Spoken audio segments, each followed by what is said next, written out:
Hi, welcome to my YouTube channel. අද මම ඔයාලට ගෙනාවේ මගේ ගම් කුකුලන් ටික සහ කුකුල්ලු හදන්න බලාපොරොත්තුවක් සහ ආසාවක් තියෙන අයට පුංචි උපදෙස් ටිකක්.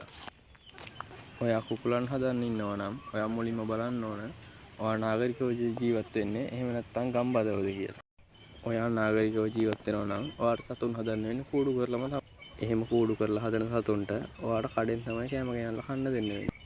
එහෙම කන්න දීලා හදන සතුන්ට නම් යම් කිසි මුදලක් වැය වෙනවා. ඔයා ගම්බදව ජීවත් වෙනවා නම් ඔයාට එහෙම වියදමක් යන්නේ නැහැ. ඔයාට පුළුවන් අඩ නිදලි ක්‍රමයට හරි නිදලි ක්‍රමයට හරි ඒ සතුන් නැති කරන්න. අපි පොඩ්ඩක් බලමු අඩ නිදලි ක්‍රමය සහ නිදලි ක්‍රමය කියන්නේ මොකක්ද කියලා. මොකක්ද මේ නිදලි ක්‍රමය කියන්නේ? ඒ තමයි ඉස්සර කාලේ ගම් කුකුලන් කිකිලියන් හැදුණු විදිය. අතීතයේ නම් එම සතුන් ජීවත් වුණේ කූඩුවක හරි එහෙම නැත්නම් උස ගහක හරි තමයි. ඒගොල්ලෝ රෑ දවස ගත කරන්නේ ඒ වගේ තැනක එක්ක උස ගසක එහෙම නැත්නම් කූඩුවක. උඩේට ඇවිදින්න යන සතුන් රෑ බෝ වෙන තුරුම කළුවර වැටෙන තුරුම ඒ විදිහට කැලේ හතරවට ඇවිදගෙන හොයාගෙන කාලා තමයි ජීවත් වෙන්නේ. කාලා එහෙම රෑ වෙනකොට ඒගොල්ලෝ නැවත වරක් ඒ කූඩුවට හරි ඒ ගහ උඩට හරි කළුවර වැටෙනකොට යාලා යනවා. ඒ වගේ සතුන් තමයි නිදලි ක්‍රමයට හදන සතුන් කියන්නේ. එතකොට මොකද්ද මේ අඩ නිදලි ක්‍රමය කියන්නේ? අඩ නිදලි ක්‍රමය කියන්නේ අපි කඩෙන් ගෙන ආහාර යම් කිසි ප්‍රමාණයක් ඒ සතුන්ට ආහාරයට කන්න දීලා ඒ සතුන්ට එක සීමාවක් කොටු කරලා හදන කොටසක් තමයි මේ අඩ නිදලි ක්‍රමයට හදනවා කියන්නේ. අපි ඒ වට කරන කොටසින් එහාට ඒ සතුන් එළියට යන්න බලන්නේ නැහැ. ඒ වට කරලා තියෙන කොටුව ඇතුළත එම සතුන් නිදහසේ ඇවිදගෙන එම සතුන්ට අවශ්‍ය කරන කැල්සියම්, විටමින් ඔවුන්ම සොයාගෙන ආහාරයට ගන්නා ඉඩ ප්‍රමාණයට තමයි වට කරලා තියෙන ඉඩ ප්‍රමාණයට තමයි අඩ නිදලි ක්‍රමය කියන්නේ.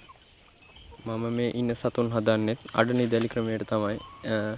මම නම් මේ සතුන්ට එළවලු කඩවල වලින් අයින් කරන එළවලු, පළතුරු කඩවල වලින් අයින් කරන පළතුරු වර්ග, ඒ වගේ දේවල් තමයි මම නම් සතුන්ට කන්න දෙන්නේ. ඊට අමතරව මම කඩෙන් ගෙන කෑම වලුත් යම් ප්‍රමාණයක් දෙනවා. ඒ විදිහට කාලා හුලගෙන කාලා ඉන්න සතුන්ට හරිම නිරෝගී. මේ සතුන් බලන්න හරිම නිරෝගී විදිහට ඉන්නවා. ඒ වගේම තමයි ගිනි කුකුලන් කිහිප දෙනෙකුත් ඉන්නවා.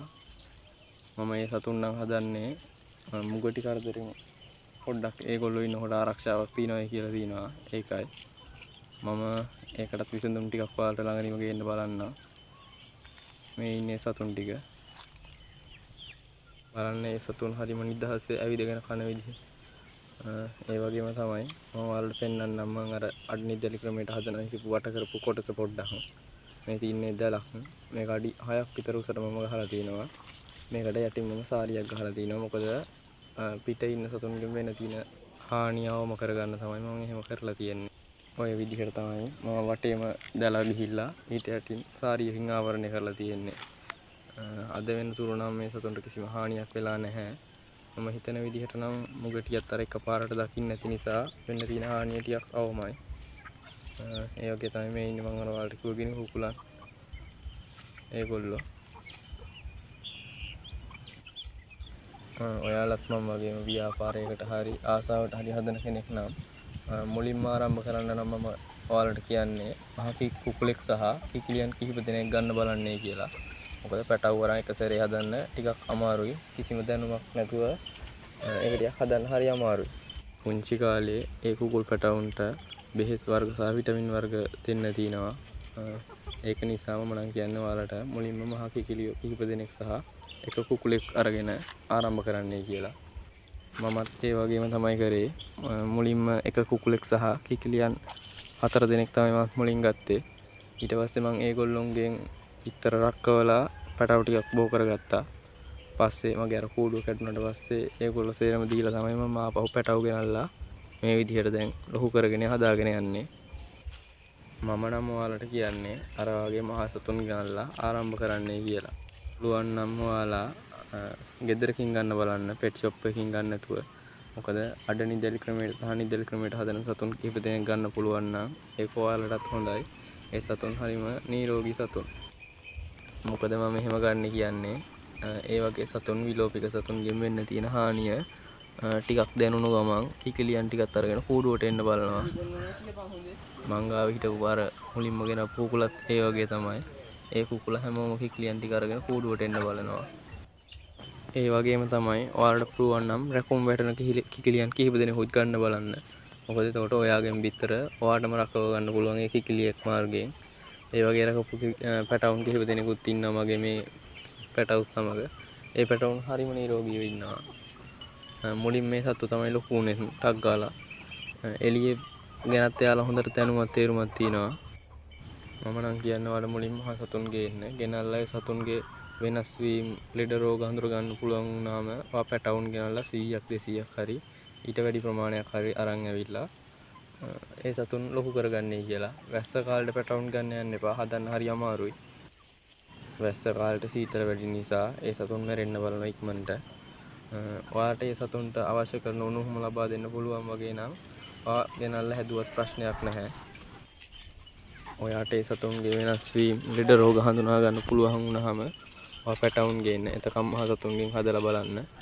කිකිලියක්ට තියලා පැටව රක්කවගෙන ඒ පැටව ලොකු කරලා බලන්න කොහොමද කියලා.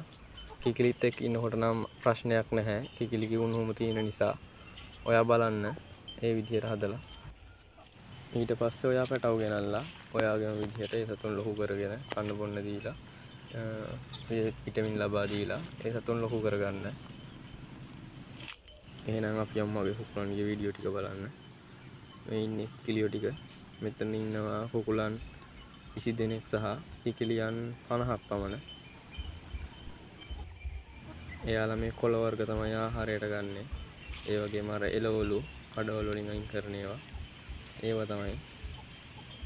හවස් වෙනතුරුම එයාලා මේ විදිහට තමයි ඉන්නේ. මම රැයට කූඩුවට යන්න විනාඩි 20කට විතර කලින් එයාලට වෙනම කෑම වේලක් දෙනවා. කඩෙන් කියන විතර කෑම හරි වැඩෙන කෑම හරි දැන් නම් මම වැඩෙන කෑම දෙන්නේ මේ ටිකේ. මොකද තාම මේ සතුන් හැදීගෙන සතුන් නිසා මාස 4ක් වගේ වෙන සතුන් තමයි මෙතන ඉන්නේ.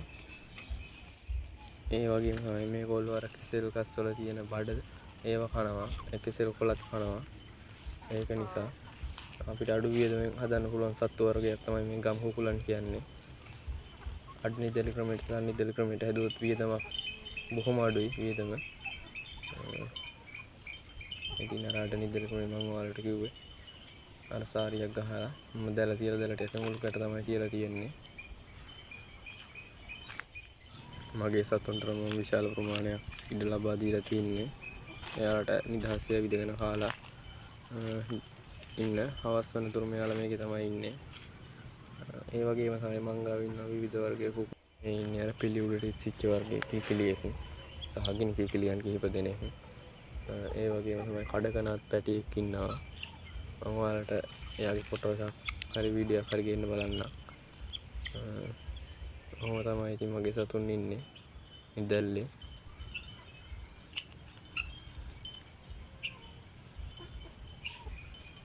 අර දුර ඈත පේන්නේ සතුන් තමයි.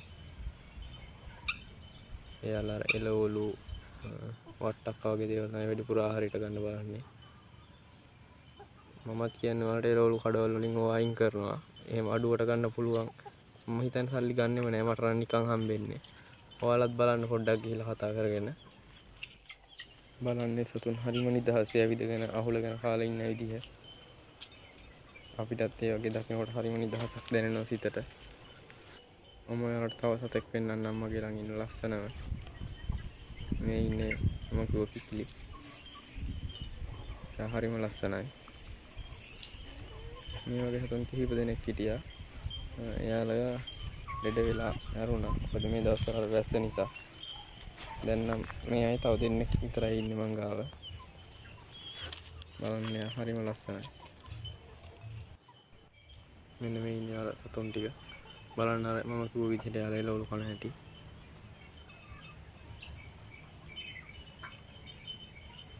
මට්ටි වර්ගයේ කිකිලියන් කිහිප දෙනෙකුත් ඉන්නවා. අර බෙල්ලි පිළින සතුන්. එයාලා තමයි මට්ටි කියන්නේ. එහෙම වර්ගයේ සතුන් කිහිප දෙනෙකුත් ඉන්නවා. කවුරු හරි කුකුලන් හදන්න ආස කෙනෙක් ඉන්නවා නම් එයාට පුළුවන් YouTube එකෙන් වීඩියෝ කිහිපයක් බලලා යම්කිසි දැනුමක් අරගෙන සතුන් හදන්න. මමත් ඒ විදිහට තමයි මුලින්ම පටන් ගත්තේ. YouTube එකෙන් වීඩියෝ බලලා ඒ විදිහට. එහෙනම් මම අදට ගිහින් එන්න. මේ වගේ තවත් වැදගත් වීඩියෝ බලන්න. subscribe කරලා තියාගන්න.